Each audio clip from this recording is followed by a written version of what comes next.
What's going on, guys? BuzzOp6 here, back to another video, and today I'm here to do my AEW Dynamite House of the Dragon review from Charleston, West Virginia. And boy, this was certainly a show. Started off pretty hot, and then that ending happened. Look, we got a really good 2 out of 3 falls match, but unfortunately somebody was on commentary. We had a lot of brawling. We have a world title match next week. And we have a returning wrestler, and unfortunately 2 other people were there. I'm willing to bet you guys know who it is, and they just shouldn't fucking be there. But I digress. Anyways, let me know in the comment section below what you guys think about the show. We are 18 days away from All Out. And judging how the things went here, I'm kind of interested how they're going to play the card out. So, without wasting any time, let's get into it. CM Punk is here. He comes down and he's got a smile on his face and he says he was going to wear war paint, but the fans ruined it by having him smile. And he says, I'm not going to waste any time. Hangman Page, come on down. Let's have that rematch we've been wanting. But unfortunately, he doesn't show up. And Punk says, that's not cowboy shit, that's coward shit. And look, I actually think this was a really good way to kick off Dynamite. I've been seeing people on Twitter saying that this was kind of forced and uninspired. It is what it is. I thought it was great. Punk says Moxley is the best third guy in his own group, and that's been a recurring theme of his entire career. Subtle there, Punk. Subtle. And he talks about Eddie Kingston.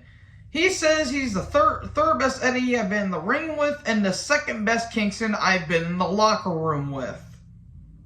Subtle. So, even on Twitter, Eddie says, even when I'm not there, this cunt's always saying my name. That was funny. That was good shit. And he talks about All Out, and he says John Moxley, he's not even the first John I've beaten in Chicago. Definitely not number 1 there. Again, very subtle there, Phil. Very subtle. So Moxley comes down and Punk says he's going to make snow angels while Moxley makes his entrance. That was funny. And Moxley says the belt doesn't mean shit till I beat you. Mox says the reason why you came to AEW is because you were broken and you needed money. Moxley wants a fight.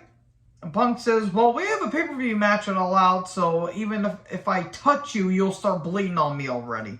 That was good shit. They has fight and security come down. Security really getting a fat paycheck here tonight. So, okay, this is going to be a recurring theme throughout the show. Then we're going to recap of Starter's Aaron Solo. About to Solo Sikoa because NXT. And then Powerhouse Hobbs and Tony Schiavone. Tony Schiavone is all over through the show tonight. They're backstage and why did you do it, Hobbs? Why, Hobbs? Why? And he says, well, I don't need friends here. And his only mission was to protect Starks when he was champion. But since he can't get the job done, I don't need him anymore.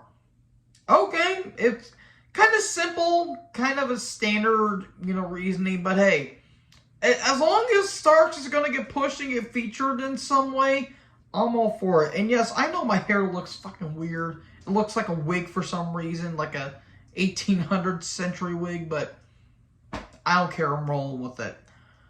So then, we get to the first match. Well, before I get to that, Steamboat is here. He's going to be timekeeper. I love Steamboat, but he was really ineffective here, but later on he does something. Jericho's on commentary. Great. That's what we fucking need. We need Old Man Yells at Cloud Chris Jericho. Bryan Danielson versus Daniel Garcia, 2 out of 3 falls.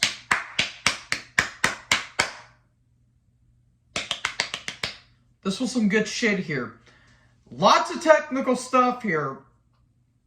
It would have been a lot better if Jericho wasn't distracting sometimes. Jesus Christ, he was god-awful. He kept yelling and yelling and yelling and yelling some more, yelling a little bit more, till eventually the climax ended. This was some great shit here. Strike Mania, as I wrote down. Submissions for everyone. There was a suplex on the floor. I'm not going to go through every single move here because if I do, I'll just collapse into dust. But this was a really good match because Daniel Garcia, he's a really good worker. They just need to work on his character. His character is a little bit wonky. Bryan Danielson, he's having a fucking blast with this. Hammer and Anvil elbows, goes for the Dragon Tamer, which, why not you just call it the Dragon Keeper? That sounds a little more, I don't know, creative. Dragon Tamer, that sounds lazy. Well, you can't tame a dragon. How a dragon trainer? How to train your dragon? Aha! So, but turn to a triangle choke. Dragon Tamer got turned to a triangle choke. Last time Daniel was choked was in late June of 2007. Oh, boy, I'm going to hell for that. You knew I was going to make a joke like that, though. So there was a pile driver, Dragon Sleeper. Bryan passes out. Daniel Garcia, he gets the first fall. During the break, there was a DDT on the concrete. Why? Seriously, Danielson has a lot of history, has a big history with concussions. Maybe you shouldn't be doing that, Bryan. I love you to death. Never do that again. So, Garcia keeps going for the Dragon Sleeper, but Bryan reverses it, and there you go. He ties it up 1-1. Garcia gets hung upside down. Again, Daniel getting hung upside down. Atlanta News at 11. Yes, kicks. There was a Spider German suplex off the top. That looked pretty stiff. Missile drop kick. Into the post they go. Bryan is bleeding. And his chest looks like hamburger meat. It looked really, that looked pretty brutal. But Bryan beats the count. Dragon Tamer. But oh no, into the lapel lock. And then Garcia passes out. Danielson wins. Good shit right here. Wish it was the main event, but I don't understand why they did the main event later. So then we get respect from fans. Then extended hand, and all of a sudden Jericho attacks. And then Garcia throws Jericho off of Bryan. Oh. Okay. Is Garcia going to turn face? What's this going to be about? And then you're a wrestler chance, and then Garcia doesn't know what to do.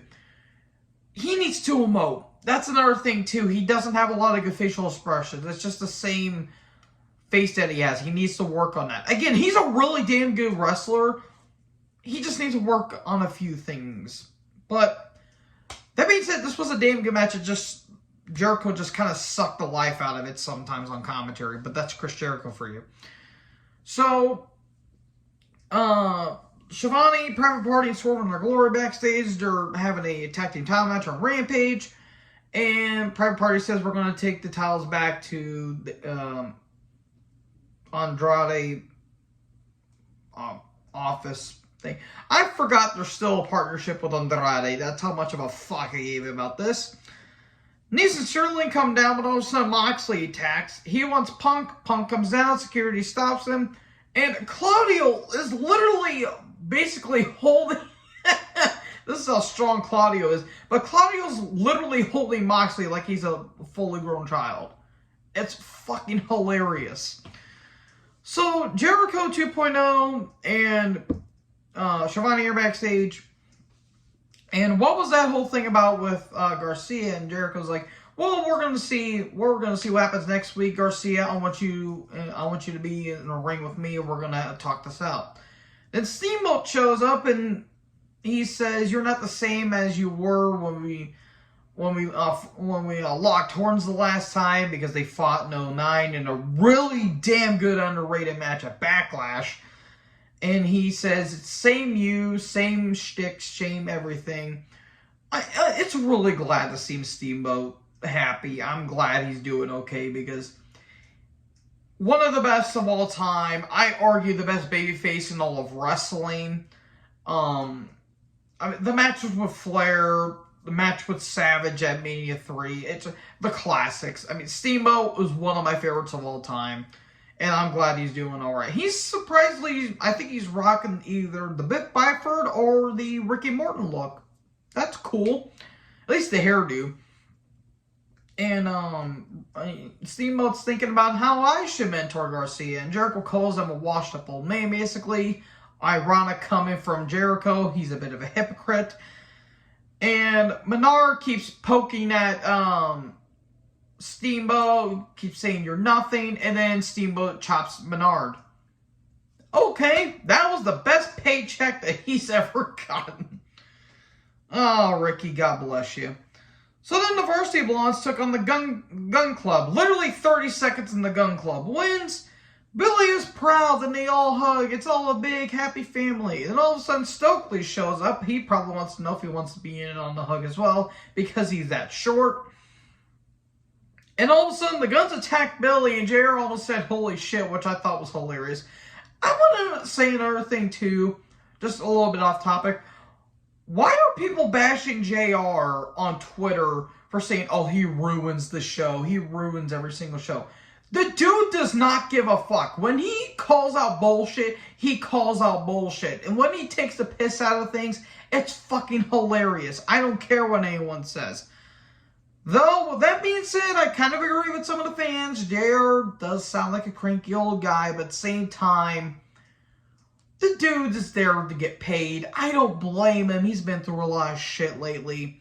I mean, he just recently beat cancer, so if that's an indicator that he doesn't give a fuck, I don't know what is. And then everyone's like, what the hell is going on here? And all of a sudden the Acclaim show up. Scissor me daddy! And okay, the Billy Gunn's with the Gun Club, even though he's with the Acclaimed again, despite him and the Gun Club turning on the Acclaimed a month later. Are we sure?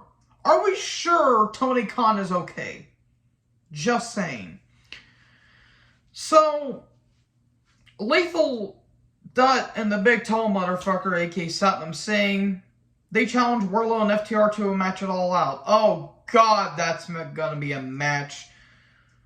Insane talks. God bless the guy, but I'm willing to bet he has no idea where the fuck he's at. He says, how about you try to powerbomb me, Wardlow? God, Jesus, this is bad. So Death Triangle are backstage. They're talking about their match with the United Empire. I'm glad to see Pac. Always glad to see Pac. Penta says... No, Alex didn't actually say that, but that would have been a lot funnier. And Pac says, well, you and me, Ospreay, we have a pass. I'm willing to revisit it again. We'll see you all next week. Okay, that's how you sell your match there. So then Jungle Boy comes down. And he got in trouble for the shirt that he wore last week because it said Christian Cage is a pussy. He tried to chase him down. He tried to get his hands on him. He even tried to run him over. And he wants a match All Out. And he says, you know what, Christian Cage, you really are And then before he even says that, Christian Cage comes down. And he says, no, I will not have your match All Out. And he's like, it's like you're from Charleston, West Virginia. You couldn't make out a sentence. Christian just loves to get heat, I'm willing to bet.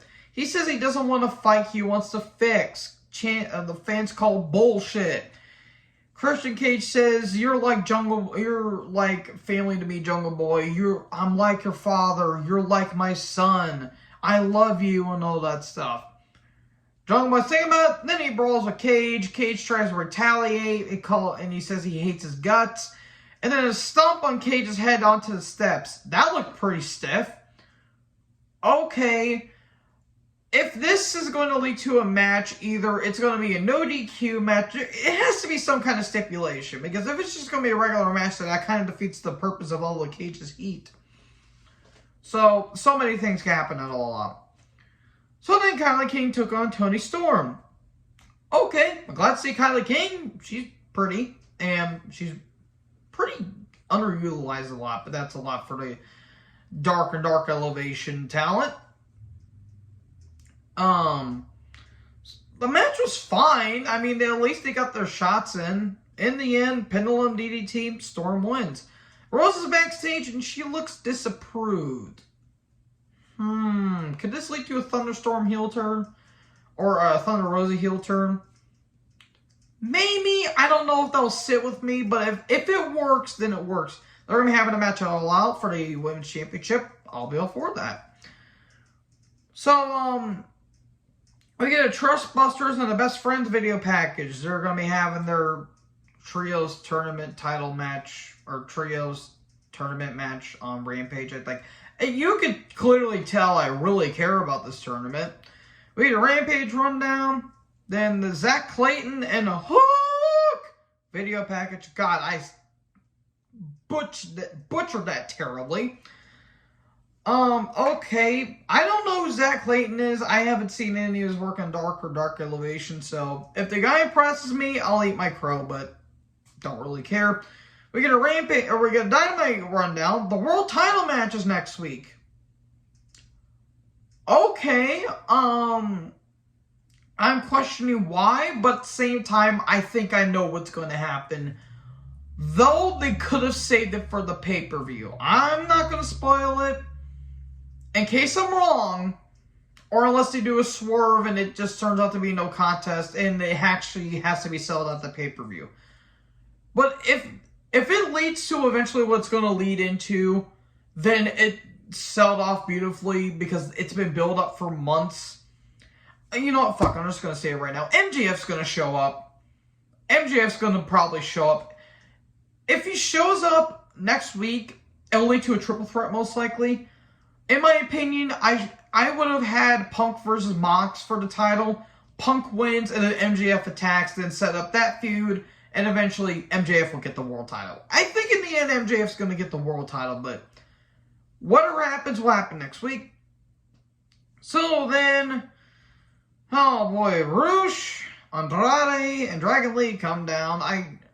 Los Falsi de Ingables. I can't...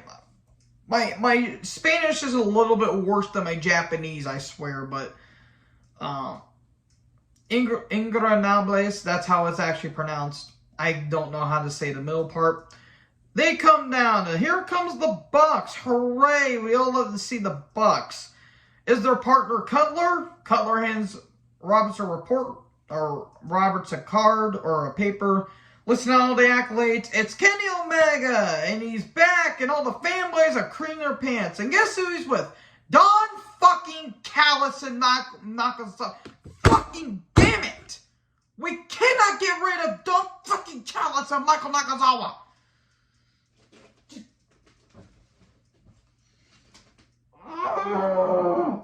Are you fucking kidding me? No one wants to see this piece of trash human being on a television screen.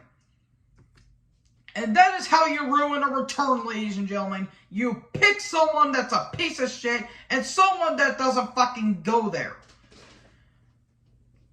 Fuck, this company pisses me off sometimes. Anyways, they had the 6-man tag. We all knew who was going to win. At one point, though, Dragon Lee did overshoot the barricade to hit Omega. That was pretty cool and pretty stiff. One-Legged Angel, 1, 2, 3, Bucks and Omega win. Who gives a fuck? God, this tuned me out of the match. And then in the end, a hammerlock DDT on Lee and the mask accidentally came off. Okay, because why not? Why wouldn't you? So that was Dynamite. It started strong and it ends on a spider fart. So, let me know in the comments below what you guys thought about this show. Make sure you guys like, comment, subscribe, tap the little bell for more notifications. Join the herd. Talk guys next video. Peace out.